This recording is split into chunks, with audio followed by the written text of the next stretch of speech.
Bonjour à toutes et à tous et bienvenue dans cette nouvelle vidéo. Aujourd'hui, nous allons aborder un sujet à la fois complexe et essentiel pour quiconque s'intéresse au débat public et à la manière dont les idées circulent, l'opposition contrôlée. Cette vidéo fait suite à un commentaire que j'ai reçu et qui m'a interpellé. On me suggérait que je pourrais moi-même faire partie de cette opposition contrôlée.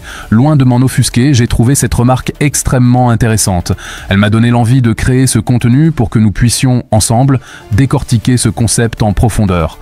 Mon objectif est simple. Vous donner des clés de compréhension claires et des exemples concrets pour que vous puissiez vous forger votre propre opinion. Car non, je ne fais pas partie de l'opposition contrôlée, et comprendre précisément ce que c'est aussi le meilleur moyen de l'identifier.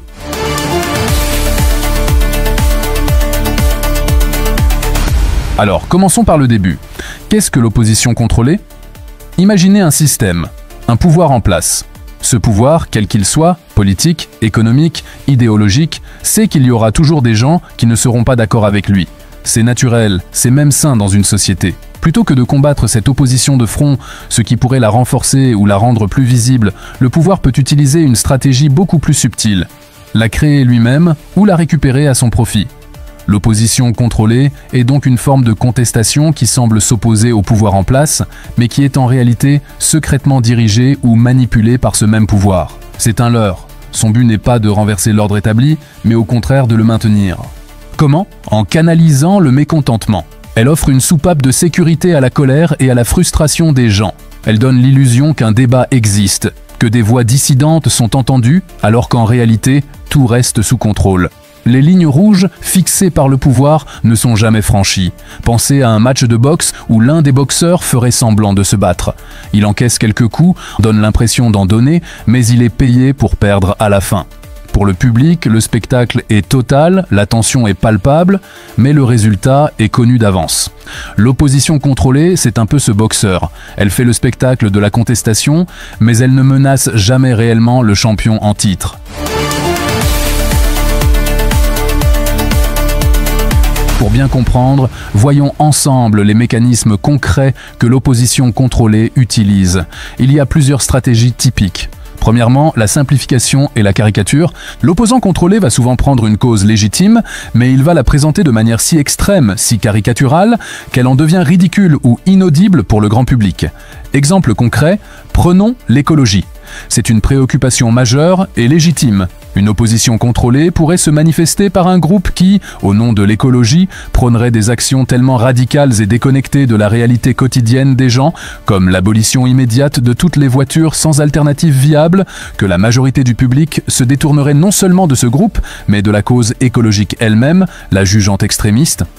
Le pouvoir en place n'a alors plus qu'à se présenter comme la voie de la raison et du pragmatisme, renforçant ainsi sa position. Deuxièmement, le contrôle des limites du débat. L'opposant contrôlé va aborder de vrais problèmes, mais il s'arrêtera toujours avant de poser les questions qui fâchent vraiment, celles qui pourraient réellement déstabiliser le système. Exemple concret, imaginons un débat sur la régulation financière après une crise.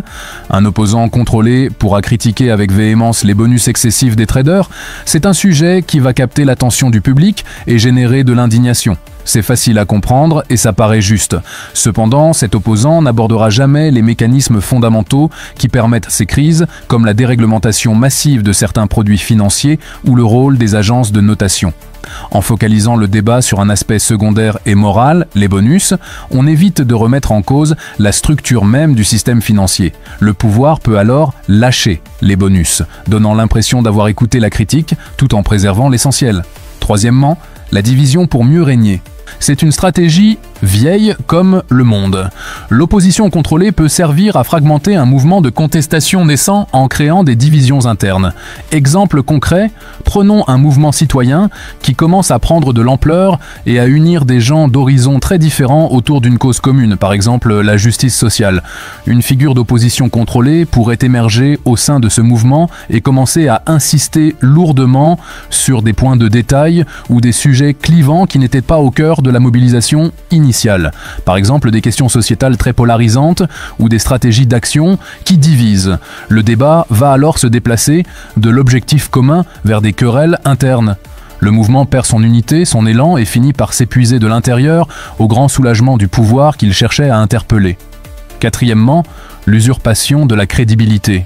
L'opposant contrôlé est souvent quelqu'un qui a une certaine crédibilité au départ. Un ancien membre du système, un expert reconnu, un activiste de la première heure. Le pouvoir va s'appuyer sur cette crédibilité pour faire passer ses messages. Exemple concret, pensez à un ancien banquier qui se met à dénoncer les pratiques de son ancien milieu. Il écrira un livre, fera des plateaux télé et semblera être un véritable lanceur d'alerte. Mais si vous analysez attentivement son discours, vous réaliserez peut-être qu'il critique des pratiques passées ou des individus, tout en validant les fondements actuels du système bancaire. Il canalise la méfiance du public vers des cibles précises, tout en protégeant le système dans son ensemble. Il devient le visage acceptable de la critique, celui que les médias vont inviter, marginalisant ainsi les voix qui proposent des changements bien plus profonds.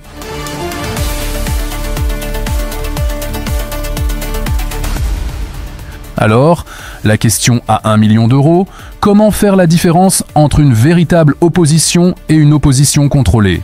Ce n'est pas facile et il faut se garder de toute paranoïa. Ce n'est pas parce que quelqu'un n'est pas d'accord avec nous sur tout qu'il est un agent du système.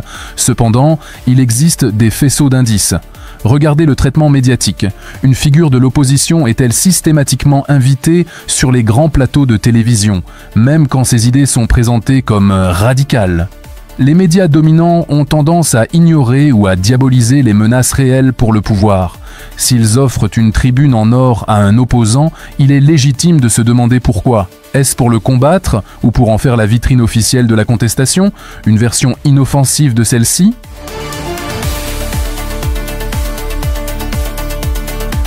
Qui finance le mouvement ou la personne ? D'où vient l'argent ? C'est le nerf de la guerre. Si un groupe se prétendant anti-système est financé par des fondations ou des entreprises qui sont au cœur de ce même système, il y a de quoi être perplexe. Suivre l'argent est souvent une méthode très efficace pour déceler des incohérences.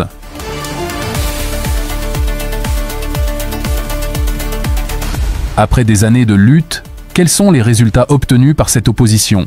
A-t-elle obtenu des avancées significatives, ou bien son action se résume-t-elle à beaucoup de bruit, beaucoup de communication, mais à la fin, rien ne change sur le fond ? Une opposition contrôlée est souvent dans l'agitation, pas dans l'action qui transforme.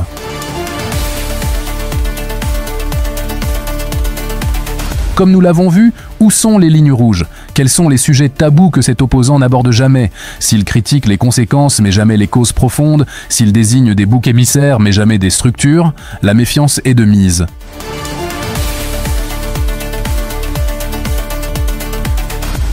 Comprendre ce concept est fondamental. Tomber dans le piège de l'opposition contrôlée, c'est perdre son temps, son énergie et son espoir de changement. C'est investir sa volonté de faire bouger les choses dans une impasse organisée. C'est donner de la force à une illusion qui, en fin de compte, ne sert qu'à renforcer l'ordre que l'on souhaite contester. Cela nous oblige à développer notre esprit critique, à ne pas nous contenter des apparences, à toujours nous demander « à qui profite le crime ? À qui profite cette parole ? Sert-elle réellement la cause qu'elle prétend défendre ou sert-elle subtilement à la neutraliser ?» En ce qui me concerne, ma démarche sur cette chaîne a toujours été la même. Vous fournir des analyses de fond, remonter aux causes des problèmes, ne m'interdire aucun sujet et le faire de manière indépendante. Je n'ai pas la prétention d'avoir raison sur tout, mais mon objectif est de vous outiller intellectuellement pour que vous puissiez mener vos propres réflexions. Mon but n'est pas de canaliser votre colère, mais d'aiguiser votre compréhension. Voilà ce que je voulais partager avec vous aujourd'hui.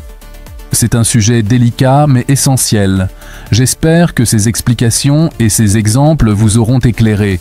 Le but n'est pas de voir des complots partout, mais d'exercer une saine vigilance. Le véritable changement n'est rarement des chemins que le pouvoir a balisés pour nous. N'hésitez pas à partager votre avis, vos propres exemples ou vos questions dans les commentaires. C'est en échangeant, avec bienveillance et intelligence, que nous progressons tous ensemble.